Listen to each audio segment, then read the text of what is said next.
So this is my my Vladimir Putin calendar. It's on sale in just about every shop in Japan. I love Putin in Japan. I might not agree with the man or the politics, but there's no doubt the photos in this calendar bring me a lot of joy in my everyday life. So here he is with some binoculars, just looking through some binoculars. Here he is, just casually sitting on a rock, having a bit of fun. You know, it's a great reminder that you can run a country of 146 million people, but you can also have a little bit of fun along the way as well. Lovely.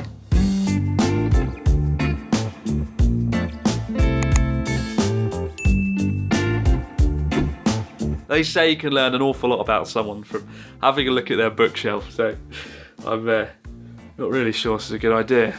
I call it my disappointing bookshelf because by the standards of most bookshelves, it's pretty small, just by virtue of the fact I do live in a tiny Japanese apartment with walls made of paper. I'd like to point out, most of my more intellectual books, they're all on Kindle, so don't judge me just by these books. All my good, intellectual books, they're definitely on my Kindle. I do think now more than ever, there is a place for physical books in a world where everything's digitised. I like to just walk in here. If I'm feeling like I haven't got any ideas or inspiration, I can turn my attention to this bookshelf, just simply pick up a book and dive in and find ideas and inspiration. It's not all books on here though. There are various objects and narcissistic items designed to inflate my ego, like this paper, this newspaper. This is the Japan News, the English component of the Yomiuri Shimbun, the biggest newspaper in Japan. Here on the back, on the back of the paper, look at that. Videos like a party. Videos like a party. Look for the real Japan. And then beneath this huge headline, there's a large photo of me standing alone in the middle of a road, filming myself with a camera, alone. Videos like a party. Nevertheless, it was a privilege, so thank you to the Yomiuri Shimbun for that. Where to start? Let's start with some of the more weird things we've got here. Let's start with Oshiri Tante, literally Detective Arseface. He is a detective with a arse for a face, and he just goes around solving crimes, really. I'm not really into Oshiri Tante, even though he's really quite a big figure in Japan, particularly for kids. He's designed for kids. Don't know who thought that was a good idea, really. And the reason I own it is not because I like this character or the concept in any way, shape or form, but it reminds me to think outside the box, because you don't need to write a masterpiece with great narrative structure or wonderful characters. You literally just need a detective with an arse for a face to succeed, and the money will come rolling in. The bar can be fantastically low. Also got this DVD here this is a superhero, a Japanese superhero. Planting Tree Man. Let's make the forest of life with dream, courage and hope. His motives are simply to encourage the planting of trees. I got given this when I was at a Buddhist ceremony once. The people working there, I think they'd had too much money to spend, and for tax reasons maybe they wanted to spend the money on something, and that's where Planting Tree Man came in. Although given the sheer amount of YouTubers who seem to be planting trees at the moment, it seems like it was ahead of its time. Bit prophetic, if anything. Planting Tree Man. Continuing on the theme of slightly odd stuff, this is a notepad I bought from the 100 yen store, where they often have weird English written on the front. This isn't so much weird as, well, it made me think, made me reflect on my life and how I do things. It says, "You alone can change your life. No one else can. Have a really fun day. Meow, meow, meow." I don't know why this is there. I don't know if it's the cat saying it. It seems like a slightly odd juxtaposition. Nevertheless, I like that. And whenever I'm having a bad day, I don't look at it. While we're up here, we've got some artwork. Some of the coolest fan art I've had handed to me in person at an event in Tokyo in February. I've got myself there, Natsuki with the balloons. I don't like the fact that Ryotaro is on a cloud, sort of insinuating he's got some sort of godlike status. That's my only criticism. Other than that, fantastic artwork. And thanks again to the person who made that. You're awesome. There's a few books on here that I'm a little bit uncomfortable with being on the shelves for one reason or another. I think this is one of them. The Big Book of Philosophy. It's a bit awkward in conversations when you bring this up, to be honest. Yes, I find in these highly irrational times, people tend to underestimate the important role philosophy can play within contemporary discourse. Wouldn't you agree? Yeah. Oh yeah, definitely. It's important to think about stuff. Where did you study? Yes, well, I was initially at Oxford for 3 years. I did an awfully long thesis on the unified account of rationality in belief, desire and action. Oh yeah, I like that one. Yeah, it was it was quite the adventure down the academic rabbit hole, so to speak. How about yourself? Where did you do your reading? The Big Book of Philosophy. Oh gosh, oh dear.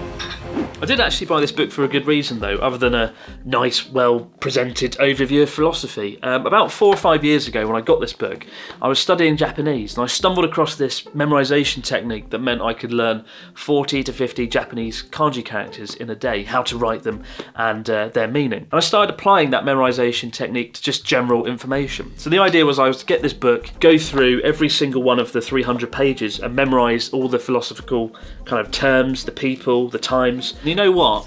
For the first 30 to 40 pages, I actually succeeded. I was able to memorise the people, the places, the facts pretty well. And then I realised at the end of it all that I needed to get out more. And that was the end of that. Oh, and then I forgot it all. And that was a complete waste of time. I think the second most embarrassing thing on this bookshelf is this. Oh, what was that? Oh, that's a receipt from a bookshop. £14. Oh, so that's how much my relative spent on this book at Christmas. This was bought to me by a relative who knew that I love filmmaking, but didn't know that I despise the For Dummies series, which tends to oversimplify things. It's true, it's written by an award-winning filmmaker, but I just don't like them. I can't stand them. I think they're hideous, I think they're ugly. You see them on coffee tables, people never read them. The only time I actually find practical application, practical use for this, is when I'm using it to prop open my door, and you need to keep the door open. It's actually the perfect size and weight to make that happen, and that is why I still carry it. Besides, I'm not a dummy. Don't think a dummy could make videos like a party. If you do actually want to learn about filmmaking, highly recommend The Big Screen by David Thompson. It's a fantastic overview, no criticisms there. Better than Filmmaking for Dummies. I've got quite a few books that seem to revolve around creativity and self-help. I've got this book here.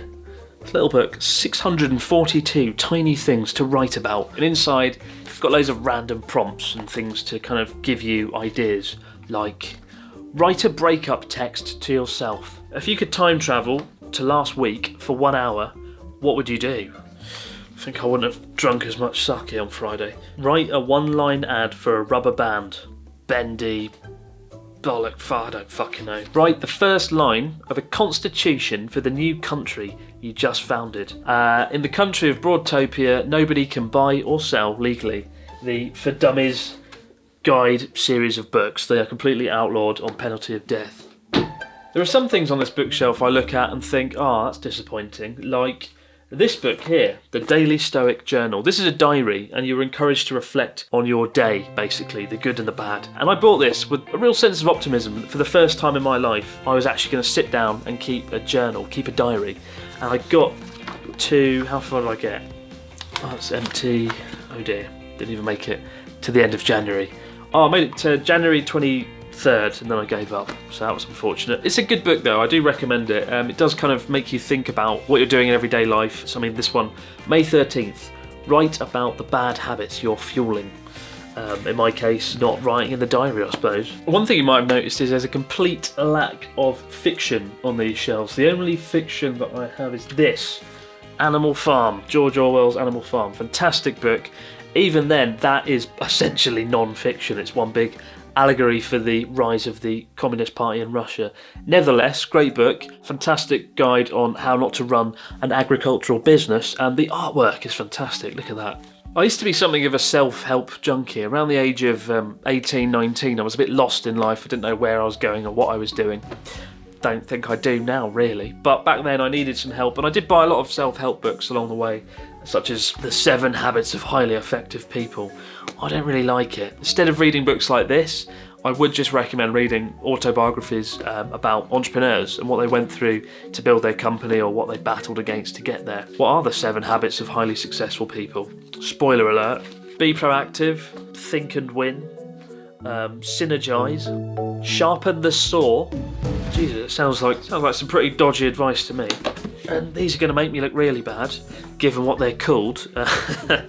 not doing myself any favours here. The 33 Strategies of War, and this one is the 48 Laws of Power, straight off of a Bond villain's bookshelf. Above all, they are really just history lessons. For example, law number 4, always say less than necessary.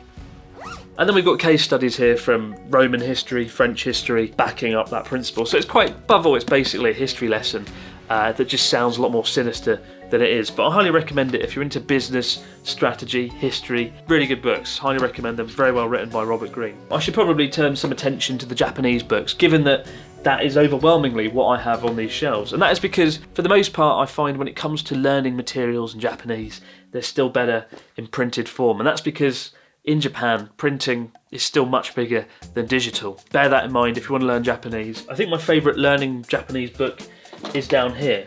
As you can see, it's ripped to pieces just because I've actually used it quite a lot over the years. I still occasionally use it now. The Ultimate Japanese Phrase Book. This book has 1,800 sentences used in everyday life in Japan. It doesn't teach you the grammar, but what it does do is teach you casual, useful phrases like, my wife is having an affair. Tsuma ga uwaki shiteru n desu. It's a useful phrase to know. They have a section for just about every situation you'd ever face, often in chronological order. For example, this one has the private zone, and it talks about dating. Can I sit next to you? Tonari suwatte mo ii desu ka? Sweet talk. I'm having a great time with you. 一緒にいるとすごく楽しいよ. Can I walk you home? 家まで送ろうか? Is there a love hotel near here? 近くにラブホテルあるかな? Do you have protection? Get the idea. It takes you from going on your first date to kissing and doing stuff in love hotels to having children, babies, kids and teens, and then eventually and inevitably it ends with divorce.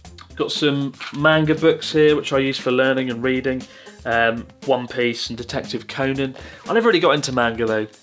So don't ask me questions about manga because I don't know any. And then also for the next level up, there's breaking into Japanese literature, where they have, on one side they have the Japanese, and then on the other side there's the English translations. Now there is a book here on this shelf that is a little bit odd. It's not something I would normally buy or get or read, and it is this one.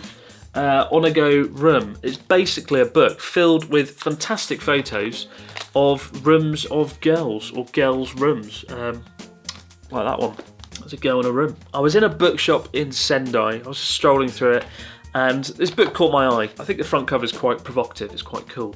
And I picked it up and had a flick through, and I was just completely in awe of the sheer variety of rooms. One of the things you find when living in Japan is we don't have a lot of space to live in. You really have to be creative. And flicking through this book and just seeing how women across the country have adapted their rooms and managed to pack all their belongings into such a small space and infuse their own kind of sense of personality, I find it really kind of hypnotically brilliant and interesting. Some rooms are tidier than others, as you can see. And also, as somebody who's into film and cinematography, I really enjoyed looking at the composition of the images and the lighting. It sounds like I'm making this up. It sounds like I'm trying to justify why I bought this book, which may appear to be a little bit sleazy. I don't know. Great book, Onago Room, and it's by Shiori Kawamoto. Because most of my favourite books aren't here on this bookshelf, and I don't feel like it's an entirely accurate representation of who I am, I'm going to list off a few books that I do recommend, that I do love. The first one is The Obstacle is the Way by Ryan Holiday, the ancient art of turning adversity to advantage. It basically uses Stoic philosophy, as we saw earlier with this book. I think he wrote this one as well, actually, Ryan Holiday. He loves Stoicism. But it kind of gives you a framework for everyday living that helps you take on lots of challenges and feel like you can actually win. Samurai William by Giles Milton chronicles the real-life adventure and story of William Adams, a British guy who got on a boat for 2 years, sailed to Japan, and ended up becoming the right-hand man of Tokugawa Ieyasu, the most powerful man in Japan. That's quite an incredible story. It is real. You Can Have an Amazing Memory by Dominic O'Brien. A lot of the techniques that I used in that book helped me memorise and learn Japanese kanji characters, Japanese vocabulary. Without it, I think I would have really struggled to learn Japanese. Absolutely instrumental in my ability to learn and remember Japanese. Ghosts of the Tsunami and People Who Eat Darkness, both by Richard Lloyd Parry. Both of them cover pretty serious topics. One, the tsunami and how it affected a school, Okawa Elementary School in Miyagi, which is a terrible story about how lots of children passed away in the tsunami as a result of poor leadership and inaction by the staff. It's a horrific story, but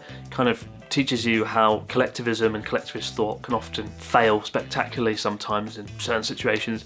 And also The People Who Eat Darkness, an equally unpleasant story about a British girl who came to Japan, worked in a hostess bar and disappeared suddenly, and it was a big scandal about 10-15 years ago, but it kind of chronicles what happened there and some of the failings by Japanese police. And finally, The Japanese Mind, which is a series of essays discussing every aspect of Japanese culture, but mainly the mindset of Japanese people. I've never found a book that has explained Japanese thinking as well as this book has. The Japanese Mind, fantastic book if you want to understand what's going on with the people around you if you come and live and work here in Japan. So there you have it, my bookshelf tour. And what have we learned? We've learned that I'm a terrible person, which is why you should definitely subscribe to this channel. Who knows what could be coming out here on A Broad Perspective next week. But I hope you found at least one book that you like here on this shelf, or one book that interests you. So feel free to ask me any questions about the books here in the comments section below. I'll linger around and answer as many as I can. And also I've linked many of these books in the description box below if you